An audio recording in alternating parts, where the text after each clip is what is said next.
I'm very poppin', y'all! Yes!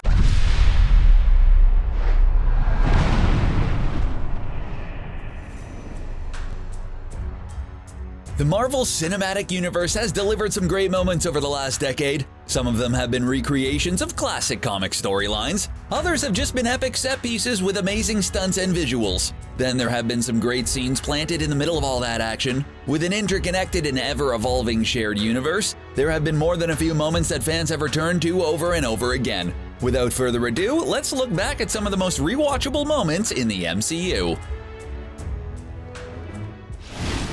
Tony Stark and Steve Rogers' relationship was always a little rocky, even from the beginning. When Rogers thought Tony was nothing without his suit, Stark thought everything special about Rogers came out of a test tube. Well, that's just mean. Regardless, the industrialist and the idealist were able to form a partnership where Captain America would lead the Avengers and Iron Man would pay for everything and make it look cool. But when Tony took the Mind Stone and tried to build a suit of armor around the world, those differences started to strain things. After those events led to the Sokovia Accords and trouble with Cap's pal Bucky, that partnership came to a spectacular end that included a recreation of the famous Civil War panel of Iron Man blasting Cap's shield. It's not just that pose that makes it so rewatchable, but the surrounding fight is incredible and sends shockwaves throughout the rest of the MCU. The former Russian assassin turned super spy Black Widow turned out to be a force to be reckoned with all on her own. With no super soldier serum or gamma radiation or power suit, Natasha Romanoff manages to hold her own in a team that has a literal god of thunder. She doesn't even have the same grief that Hawkeye gets for being an archer in a superhero team, even though her primary weapons are bracelet-mounted stun guns.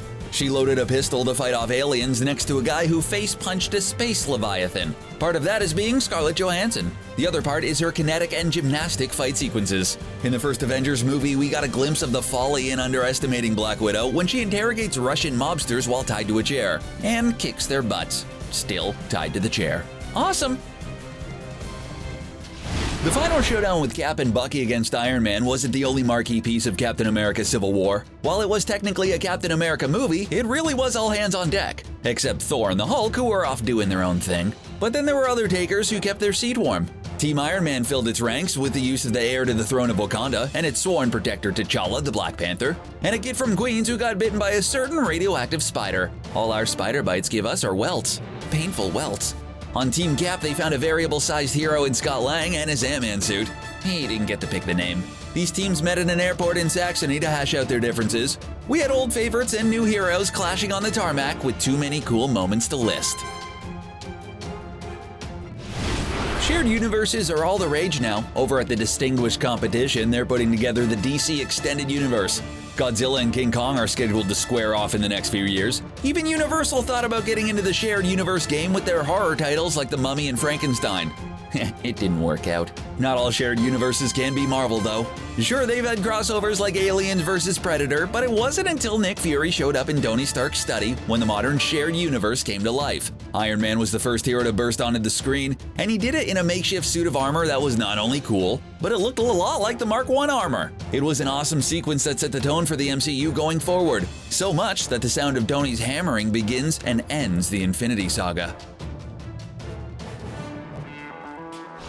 If you haven't seen Spider-Man Far From Home yet, what are you doing? Get out of here, it's great. But also, if you want to avoid spoilers, scrub ahead until you see the Hulk. Everyone on board? Okay, here we go. By the time Spider-Man entered the MCU, he had already been through 2 go-arounds at the theater. On top of that, before the MCU, Spider-Man was Marvel's marquee character. Selling the rights to Sony kept a struggling Marvel afloat. The MCU decided that all the key points of Spider-Man were well known. Radioactive spider, check. Uncle Ben, check. Responsibility, yada yada yada. Yeah, we all know the words. That meant that Spider-Sense was also not really mentioned. That is, until he had to tap into his Peter tingle to beat the illusions of Mysterio. For Spider-Man fans, it's an amazing sequence. Sure, it's still in theaters, but it will be a choice scene for years to come. The ever-loving Hulk is quite the unstoppable, notorious wrecking ball of a weapon. The Hulk is so powerful that, most of the time, instead of dealing with the Hulk head-on, the bad guys do their best to get the Hulk to turn on the Avengers. Loki goaded the Hulk into coming onto the helicarrier, and Scarlet Witch convinced the Hulk to play Rampage in a nearby city. Even if you think that your best bet against the Avengers is to get them to fight the Hulk, you can still end up underestimating the Hulk, especially when you're a god. That usually demands a certain level of respect. At the very least, we know to say yes if someone asks you if you're one, but that won't impress the Hulk. The Hulk's confrontation with Loki was one of the high points of the Avengers team-up, and a scene that never gets old. The comic book splash page is a big part of the superhero stories. It's either a big entrance by the hero or villain, or a spectacular moment like two heroes locked in a battle, or even a group coming together. While comic books and movies are both visual mediums, comic books have to imply motion, and movies, well, it's in the name. They move. So when the Marvel Cinematic Universe and Avengers director Joss Whedon wanted to do a cinema version of the splash page, they have options. For the Avengers, that was the super cool 360-degree shot of the newly assembled Avengers in a circle to face the Chitauri. With 5 movies building up to the big team-up, it was a franchise-defining moment. Not only is it a rewatchable moment, but it's just in about every montage about the MCU. We even used it in the intro, didn't we?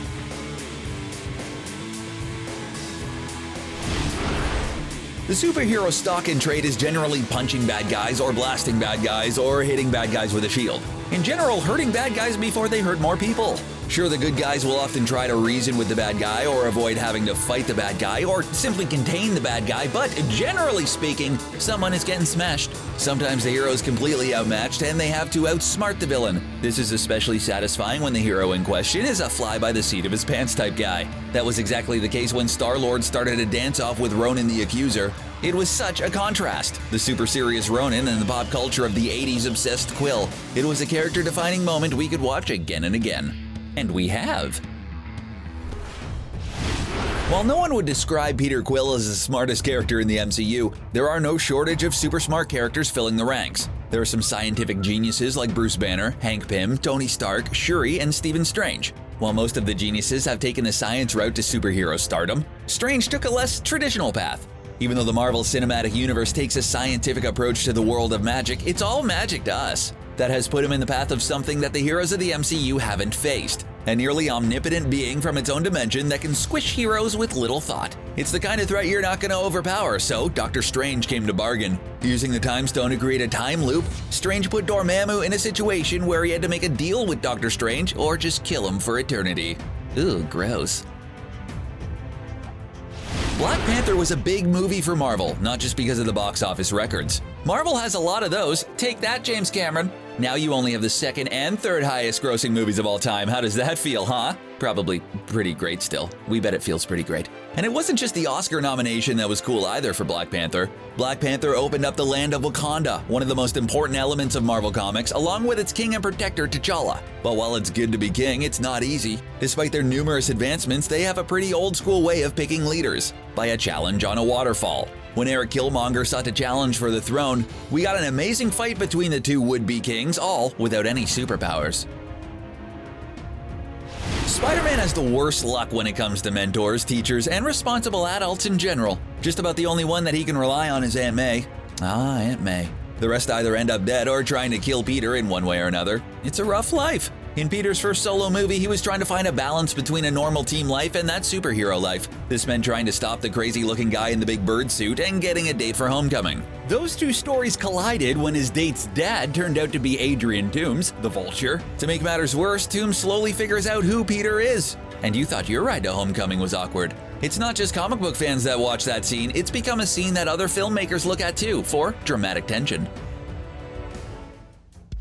Captain America is kind of a middle ground in the Avengers. On one of the spectrum, you have almost literal forces of nature in the Hulk and the God of Thunder himself, Thor. On the other end, there are super spies, but not superpowered members, Natasha and Clint, Black Widow and Hawkeye respectively. In the middle is a super soldier serum induced Steve Rogers, Captain America. While his strength, agility, and physics-defying shield are his powers, his real superpower is doing the right thing and not giving up. When doing the right thing puts him at odds with his former employer, S.H.I.E.L.D., they try to put Cap in check by ambushing him on an elevator. Being the upstanding guy that Cap is, he gives them all a chance to get out of there before the beatdown happens.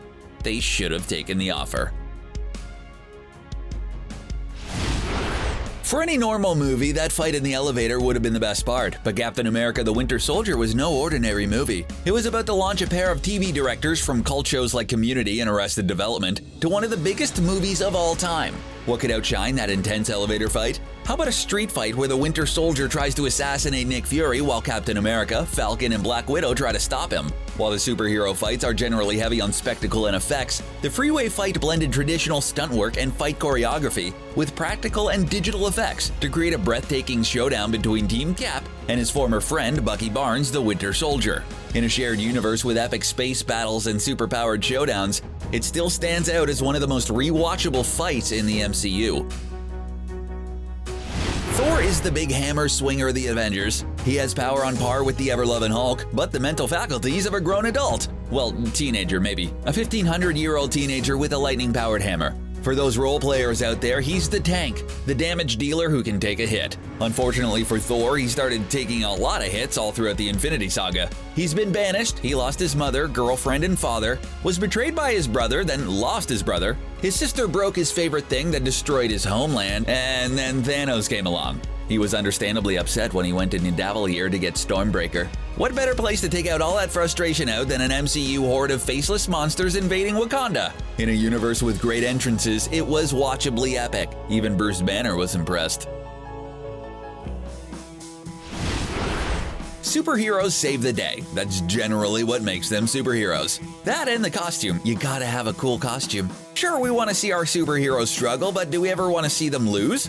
Marvel decided to answer that question in the cruelest way possible. They did that by structuring Infinity War not as an Avengers movie, but as a Thanos movie. Thanos has been lurking around the MCU since the first Avengers movie, but in Infinity War, we were finally introduced to his plan to save the universe by killing off half of it. Surely he couldn't succeed? Except he did. As the snap worked its way across the various battlefields and our favorite heroes turned to dust, our hearts sunk, even if we knew they were coming back. It was such a well-earned moment, we ended up watching it over and over again while we waited for Endgame to bring them back. Marvel fans were captivated by the big showdown between Team Cap and Team Iron Man that happened in Civil War. With the former teammates fighting it out over the Sokovia Accords and what to do about the Winter Soldier, we were treated to some epic showdowns. One showdown we didn't get to see, however, is Thor and the Hulk. Hulk took a flyer out of town after Age of Ultron, feeling that he couldn't contain the beast inside of him any longer. Thor had seen a vision of the Infinity Stones and set off on a quest to find them before Thanos did. Neither of those plans worked out very well. Both of those paths led to Sakaar, the Grandmaster's battle world. For 2 years, the Hulk was the champion until Thor came along and we got a rematch from the Avengers we had been waiting for. It was well worth the wait. Peter Parker isn't the only Peter in the MCU that has a hard time with mentors and father figures. Peter Quill's dad killed his mom and then sent the Ravager Yondu to fetch him to see if he had the power of the Celestials. While Yondu didn't turn Quill over to Ego, he wasn't always the best father figure in the galaxy. Yondu wasn't the worst though. In fact, he often chose to protect Quill over his fellow Ravagers. This put Yondu at odds with both Peter and his crew, with Peter striking out on his own and his crew staging a mutiny. But for all his faults, he loved Peter in his own way, proving that while Ego was Quill's father, he wasn't his daddy. The Guardians aren't one for sappy moments, but when Yondu comes down holding his Yaka Eru like Mary Poppins, it seems like a good time to let Yondu know he's cool. Sidekicks come in a variety of styles. There's the serious military type who keep their superhero besties in check, or the grounded person from the modern world who helps them adjust. Usually they have a set of complementary powers that let them fight the good fight side by side. But then there are sidekicks in the more grounded sense. People who stand by their friend's side superhero-wise or regular person-wise. For Scott Lang, that sidekick is his old friend Lewis. The friend who stood by Lang after he got out of prison and got him the job that led him to becoming Ant-Man. Lewis took his friend's new superhero life in stride, including trying to keep his business alive during his house arrest. While his awkward charm was enjoyable, the most watchable moments were his rapid-fire storytelling, complete with reenactments and cameos. Not every rewatchable scene is a big fight or a tense showdown. Occasionally, we like to see our heroes take a break, eat some shawarma, and relax. We can't feel the weight of a big split between the heroes if we don't see them as friends first, right? As everyone knows, only those who are worthy can wield Mjolnir, but aside from just being a judgy little tool, it also bestows the power of Thor to whoever wields it. It's a pretty sweet deal if you're worthy. As the only magical Avenger at the time, his teammates were a little skeptical about Mjolnir's judgment. At a We Destroyed Hydra after-party, Earth's mightiest heroes take turns trying to lift the Mystic Hammer. It's not only a scene that shows our heroes they can trust Vision, but it lays out where in their story the characters are at that point, including hinting at the worthiness of one star-spangled super soldier.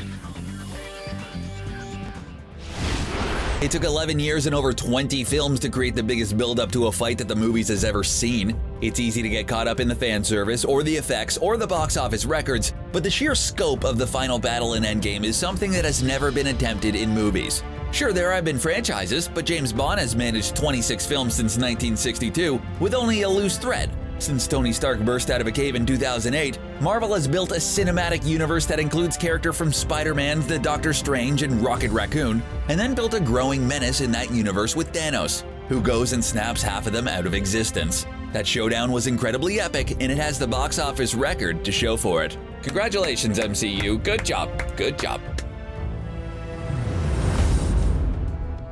Those are some of the most rewatchable scenes in the MCU. What are the ones that you can't get enough of? Are there any good ones that we didn't mention in this video? Let us know in the comments, and while you're there, why not subscribe to CBR for more rewatchable videos? Thanks for watching.